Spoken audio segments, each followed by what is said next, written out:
उसका 8 मेरे साथ 13 पढ़ने में आप सहायता करें। रोमियो 8 उसका 13। यदि तुम जल्दी जल्दी पढ़े। हाँ, क्योंकि यदि तुम शरीर के अनुसार दिन काटोगे तो मरोगे।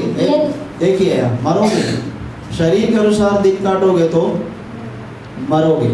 हाँ, आगे। यदि आत्मा से देह की क्रियाओं को मारोगे हाँ, तो जीवित रहोगे। Hallelujah, hallelujah. आत्मा से देह की क्रियाओं को मारोगे तो जीवित रहोगे। मेरे साथ बोले, आत्मा से देह की क्रियाओं को मारोगे तो जियोगे, जीवित रहोगे। शरीर की क्रियाओं को आत्मा से मारना। बस हमारा सबसे बड़ा दुश्मन हमारा शरीर है। हमारा सबसे बड़ा दुश्मन हम बोलते हैं शैतान है। हमारी कमजोरियां उसकी हथियार हैं, कुछ नहीं है। बेनियन बोलता है मेरे पास नहीं आ सकता है क्योंकि मैंने अपने शरीर की क्रियाओं को मारता हूँ डेली। मेरा शरीर का एक भी क्रिया एक्टिव नहीं है। चलता फिरता हूँ, खाना खाता हूँ, लेकिन मेरा मन वश में रहता है, प्रभु की उपस्थिति में रहता है। 3 बजे उठता है, 9 बजे तक 7 घंटा हिलेगा नहीं। आज भी कोई फोन कॉल नहीं, कंटिन्यू प्रार्थना करता हूँ। ये है प्रभु की उपस्थिति में समय बिताना। Hallelujah, hallelujah. तो देह की क्रियाओं को मारना है तो आत्मा से देह की क्रियाओं को मारने वाले हो जाए। प्रभु यीशु गतसमनी बगीचा में 12 चेलों के साथ गए।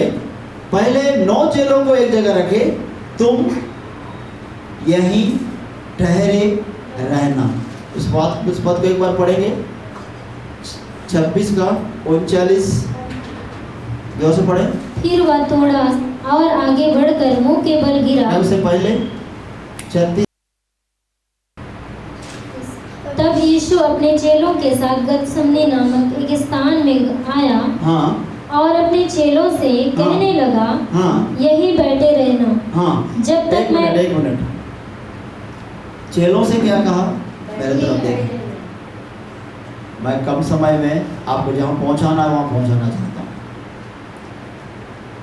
और हम सब प्रार्थना में रहेंगे तो पहुँचेंगे, ठीक है? चेलों को क्या बोले? बैठे रहना। अब बैठे रहना बोले, और प्रभु यीशु क्या बोले? आगे पढ़ो। जब तक मैं वहां जाकर प्रार्थना करूं, हाँ। वह पतरस और जब्दी के दोनों पुत्रों को साथ ले आए। उसके बाद तीनों को आगे ले गए। पहले 9 को एक जगह छोड़े, बोले हम ठहरे हैं। इनका जिम्मेदारी है कि प्रभु जा रहे हैं प्रार्थना करने, इनको भी प्रार्थना करते रहना। लेकिन प्रभु को पता है ये साथ में तो हैं, लेकिन अभी तैयार नहीं। उसमें से 3 लोग ज़्यादा समय साथ रहने वाले, पतरस, यूहन्ना और याकूब, उन्हें आगे ले गया। हाँ, आगे पढ़ो। और एक झुंड 9 लोग यहीं रुक गया। थोड़ा सा पिक्चर को हम थोड़ा क्लियर होते जाएं। जब 12 लोग गतसमनी बगीचा में एंटर किए, 9 लोग एक जगह रखे। उसके बाद 3 लोगों को लेके आगे चले गए। हाँ, पढ़िए। तब उसने उनसे कहा, मेरा जी बहुत उदास है। क्यों उदास है? पकड़वाने वाले हैं, क्रूस पे चढ़ाएंगे, मारे जाएंगे। सारे दुनिया के मनुष्यों का, मानव जाति का पाप लेने वाले हैं अपने ऊपर। अब वो सजा आसान नहीं है। अब उदास क्या हो गए? कैसे भी परिस्थिति में आपको मरने का पता चल गया, डॉक्टर थोड़ा व्याकुल हो जाएंगे शरीर में, लेकिन आत्मा में आके प्रार्थना करेंगे तो फिर स्ट्रांग भी हो जाएंगे। ये शारीरिक क्रिया। हालेलुया। हाँ, उदास हुए। आगे। यहाँ तक कि मेरा प्राण निकला जा रहा है। हाँ, तुम यहीं ठहरो। हाँ, और मेरे साथ जागते रहो। हाँ। फिर वह थोड़ा और आगे बढ़कर मुंह के बल गिरा और यह प्रार्थना की, हे मेरे पिता, हे मेरे पिता, यदि हो सके तो यदि हो सके तो या कटोरा मुझसे टल जाए। बस बस वचन पे बने रहिए। यदि हो सके, करिए नहीं बोले, यदि हो सके तो यह कटोरा मुझसे टल जाए। कटोरा दुख, ये यही सफर है क्रूस से होते हुए निकलने का। ये कटोरा है, बपतिस्मा मृत्यु, ये कटोरा दुख है। अब दुखों को मालूम है प्रभु यीशु ये दुख है, आने वाले हैं, फिर भी प्रभु यीशु बोल रहे हैं हो सके तो ये कटोरा मुझसे टल जाए बोले। लेकिन फिर आगे क्या बोले उनको पता है, टलने का नहीं है। पिता का जवाब ये है, ये तुमसे टलेगा तो लोगों पर आ जाएगा। उस दिन वो कटोरा उनसे टलता, हम पर आ जाता। हमको बचाने के लिए प्रभु हमेशा हमारे साथ रहने के बाद भी हम गलती करते हैं, उस टाइप का जैसा होना चाहिए वैसा होते नहीं है। वो टल जाता तो क्या करते, पहाड़ आके गिरे जैसे भाग जाते, घरों में नहीं रहते भाग जाते। अभी इतना होने के बाद भी हम लोग टिक नहीं पाते हैं, तो कटोरा टल जाता हमारे ऊपर आ जाता। स्वर्ग से पिता बोल रहे हैं, बाइबल में नहीं लिखा टलने का नहीं है, तुमसे टलेगा तेरे बच्चों पर जाएगा। अगर ये तुम लोग तो वो लोग बचेंगे। हो सके तो टल जाए, लेकिन टलने का नहीं, लिखा नहीं है उसमें, टलने का नहीं है। आप क्या बोल रहे हैं, जैसे मेरी इच्छा, जैसे बोले पढ़ो, तो भी हाँ, जैसा मैं चाहता हूँ, तो भी जैसा मैं चाहता हूँ वैसा नहीं, वैसा नहीं, परंतु जैसा तू चाहता है, परंतु जैसा तू चाहता है वैसा ही हो। Hallelujah, hallelujah, hallelujah, hallelujah. हमारे जीवन में जैसा आप चाहते हैं, जैसा मैं चाहता हूँ, प्रभु नहीं चाहता। हमारा ये कहना होने पाए, प्रभु जैसा तू चाहता है वैसा होने पाए। मेरे साथ बोले, अपने आवाज़ को अपने तरफ दिखाए, प्रभु जैसा तू चाहता है वैसा ही हो। अब प्रभु क्या चाहता है, प्रभु ये कटोरा हमारे लिए है, लेकिन इस कटोरे में से थोड़ा थोड़ा दुख आएंगे हमारे पास। हालेलुया। प्रभु कुछ जीवन में करना चाहता है। मैं असली उद्देश्य मैं अभी तक नहीं बताया। मैं जैसा जो चर्च चल रहा है बहुत दिनों से दुखी हूँ, ऐसा नहीं करना चाह रहा हूँ। मुझे कुछ अलग टाइप का सेवा करना है। संडे आ रहे हैं, वर्शिप कर रहे हैं, प्रचार भी हो रहा है, हम सीख भी रहे, जा भी रहे, फिर आ रहे हैं, फिर उपवास प्रार्थनाएं भी हैं, ऑनलाइन प्रेयर भी है, पारिवारिक प्रार्थना भी है। फैमिली में प्रेयर होने के बाद भी फैमिली नहीं बच पा रहा है। ये क्या सेवा है? मतलब मैंने इस सेवा को प्रभु के सामने रखा। ये सच है, आप कुछ करना मुझसे चाहते हैं, वो जगह में मैं नहीं पहुंचने की वजह से आप कर नहीं पा रहे। मैंने प्रभु से बोला कुछ आप मुझसे करना चाहते हैं, क्योंकि फसल पका बहुत है, मजदूर अभी नहीं है। हम एक मजदूर हैं जो जीवन में अभी तक के अन्य जाति में रह के भी पाप नहीं आने दिए, पाप को अंदर आने नहीं दिए। अब हो सकता है आगे कुछ अच्छा रखा, एक गवाही है तो, लेकिन मैं उस जगह में नहीं जाने की वजह, उस वैस टाइप का नहीं बनने की वजह से इस्तेमाल नहीं कर पा रहा।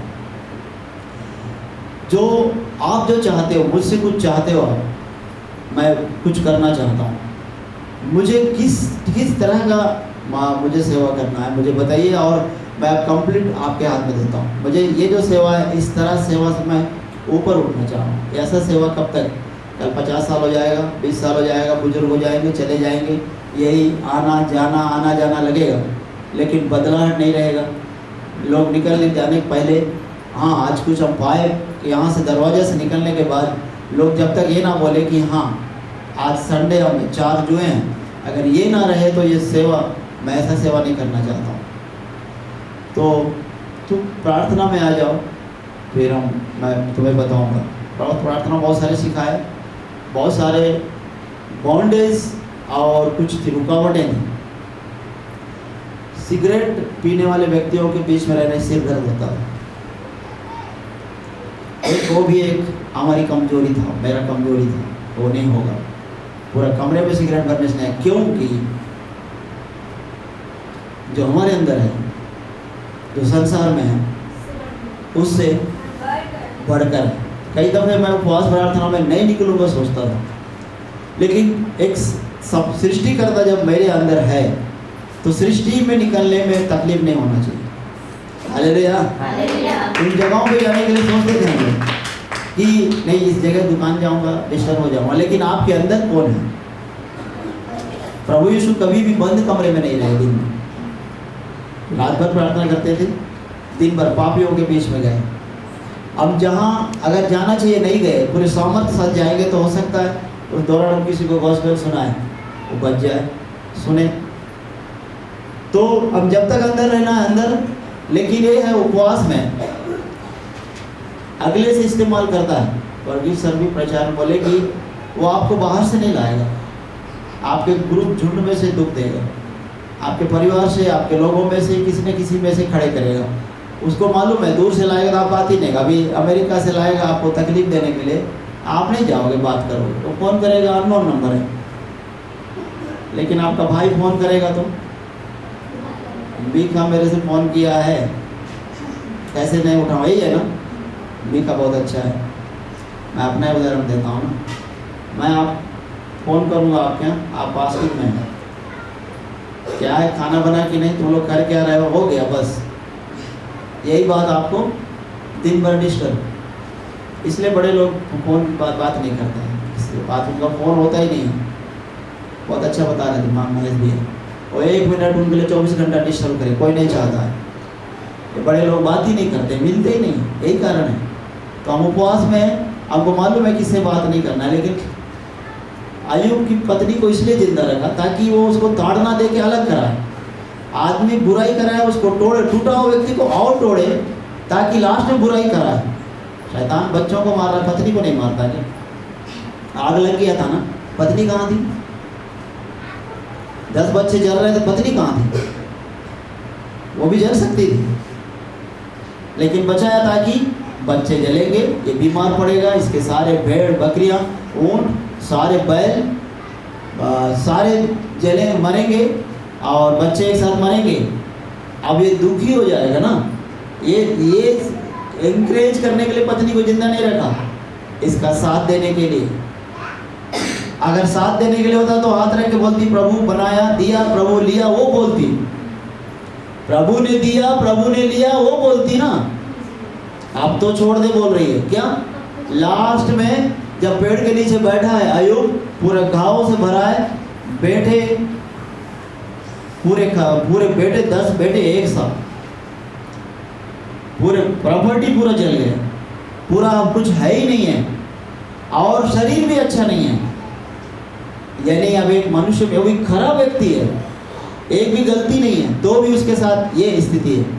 अब पत्नी आके बोल रही है आप तो बुराई कर, आप बुराई कर, ताकि ये बुराई करोगे प्रभु दूर हो जाएगा। प्रभु तुमको कुछ दो दिया, वो ले लिया, तुम्हारे पास क्या है?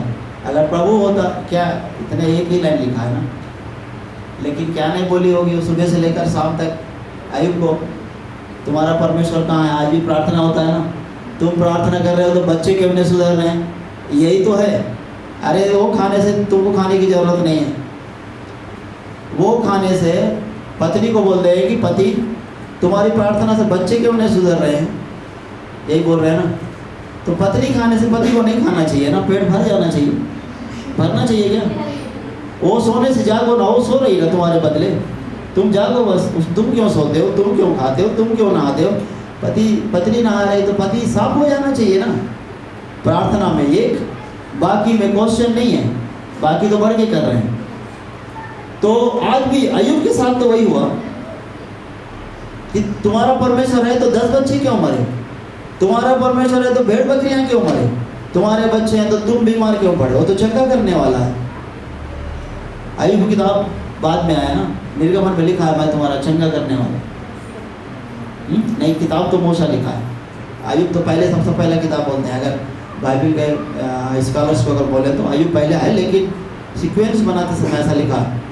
तो जब अय्यूब की पत्नी जाके उसको और ऊपर से जला हुआ है, ऊपर से एनकरेज करने की जगह ताड़ना दे रही है, यही तो होता है। तुम्हारे उपवास, तुम्हारी प्रार्थना, तुम तो पढ़ रहे हो ना, क्यों नहीं सुधर रहे? परिवार में मिल के प्रार्थना करो। Hallelujah, hallelujah. अब प्रार्थना करने वालों को बताइए कि तुम्हारा इतना प्रार्थना कर रहे हो, तुम्हारा परमेश्वर तुमको नहीं देख रहा है। हमारे दुख के समय शैतान उनसे होते हुए आपको दुख देने के लिए आता है, ये उसके तरफ से नहीं है। अब आपको बताना चाहता हूँ, जो विपरीत परिस्थितियों में आपको बोलने वाले जो लोग हैं, वो लोग नहीं बोलते हैं। कौन बोलते हैं? कौन बोलते हैं? और अटैक किसको करता है? जो कमजोर हैं उन्हीं को तो इस्तेमाल करता है, और कुछ उसको कुछ भी करने की जरूरत नहीं।